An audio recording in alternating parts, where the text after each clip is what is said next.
Oh, here we go. Joe, currently studying for my extra exam, and I'm hoping to take it at the end of the next month. Any Oh, tips? Now, you've taught a couple extra I classes. taught one. Oh my God, I think it almost led to my divorce. I was a wreck for that for like 6 or 8 weeks. But I was writing the class as I went. So it was like I had to go through and I had to learn the stuff that I just kind of memorized the answers for. And it was a ton. Plus, I was still going to school at the time for my apprenticeship. Um, my wife was kind of mad at me towards the end. I'm not lying. I was a little hard to handle for those 8 weeks.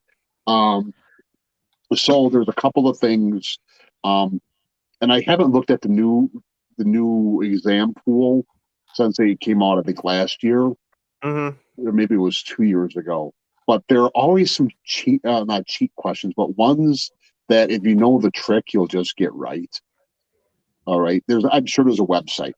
So if This you, one, this one little trick, you see those advertised. So, well, right. So the one I remember is so when you're looking at the impedance graph, right? Um, if you know that above your horizontal plane is inductive, below is capacitive. Okay, so you basically take your inductive and your capacitive, or your x of x of h. Already I'm losing it today. But you figure out if it's inductive or capacitive first. Okay, mhm. that's the first thing, and then figure out what your resistance is, and then you can look at the four answers, and it's bloody obvious what the right answer is, or at least you can rule out two or three of them. That's the other thing. These are all multiple choice. Rule out the ones answers that are not right first. Okay, that's the best thing I can tell you as well. Study, get the app on your phone, um, and get the app that when you master a question, if you answer it right 3 or 4 times, it takes it out. Okay, and it starts putting the questions in that you haven't gotten right or you haven't seen yet. And I used to do those on break time, lunchtime, before bed. Just keep taking those practice exams, and so until you get to about just passing about 80%. If you're getting consistently at 80% on the practice exams, you'll probably walk in and get a 90 or better, right? Um, there's a few things. The math, I didn't think the math was too hard on there. There were some obscure questions, or there were about like Colpit circuits. I think they got rid of all the TTYL or the TT transistor logic chips, the 7400 series chips. I think they got rid of Mhm. those. They put a lot of stuff in on digital modes. So Okay. if you've never done anything on digital modes, especially the WSJT or WSJTX suite of modes, go and play with those for a little bit. Get on the air with some of them and just try them out so you kind of know what's going on.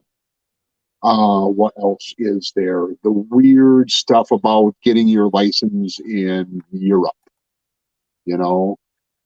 Um, what else was there? If you're on a boat, if you're aeronautical mobile, right? Like these stuff that we're probably never ever going to happen.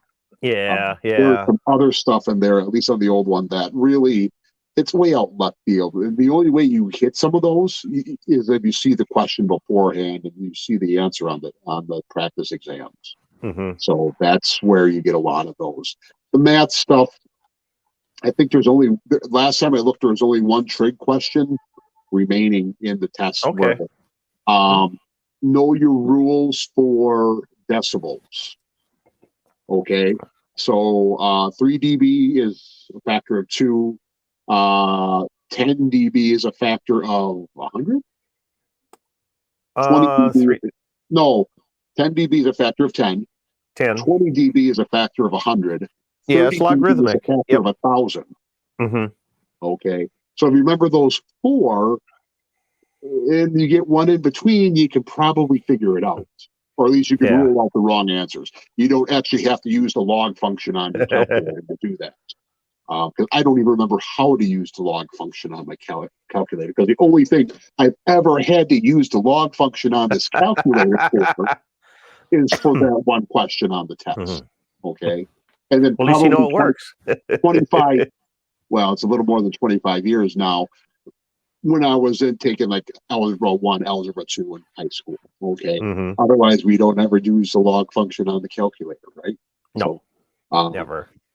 The other thing I teach all of my classes is in the books they use for Ohm's law and the power law, they have the circle cut in half and then they cut the bottom half. Remember that? And then as soon as they give you a piece of scratch paper, regurgitate that right onto the scratch paper. Yeah, all of those key formulas, if you can memorize them, just and spit them out on paper. You don't have to memorize all the different variations of Ohm's law. No. E equals I times R and P equals E times I. Those are really what you got to remember. There's the how to find a resonant frequency. Okay. First of all, that's a jumbo formula there, and there's one question that uses it. So don't waste your time. You can probably just memorize what the answer is or guess, because remember it's a 50-question test, so you can take a few gimmies.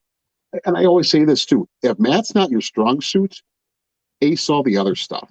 There you go. If you get frightened when you see an algebraic formula, don't worry too much about it.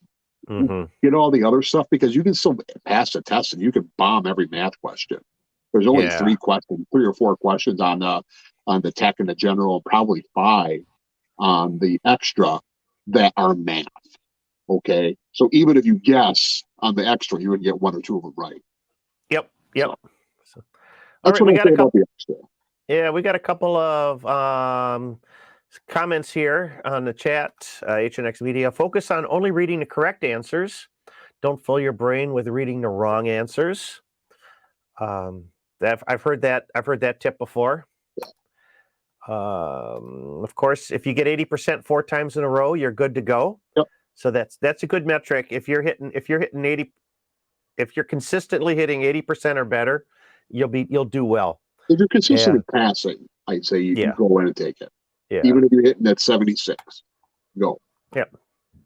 And Brent says, yeah, memorize too. Memorize the answers, and then you begin learning after you passed. That's exactly what my Elmer said when he signed signed off on my extra. He says, now the learning begins, because you just jam that stuff in there. You don't know it. You really don't. I did not know. I did not really understand anything about reactance and impedance until I actually went and I was finishing up my apprenticeship and we talked AC theory. Now I could just spit that out. But I had an aha moment in the middle of the class. Like, holy crap, that's what they're talking about on the extra. Now when I start looking at antennas and I look at an antenna analyzer, it just, I'm terrible at snapping my fingers, but it just clicks really good. So people are like, well, I'm not a savant at antennas by any means. It's just that I understand the math at it. And it really, it just makes real sense mathematically in my head. But good luck. Let us know how you do. Like I said, if you're passing on the practice exams, you'll ace it. Not a problem. And then the biggest piece of advice: when in doubt, Charlie out. I don't want to know what Charlie out means. KB9VBR antennas are simple, effective, and affordable VHF and UHF antennas for amateur radio, MERS, public safety, and GMRS. Made in the USA with quality parts. Get yours online at jpole-antenna.com.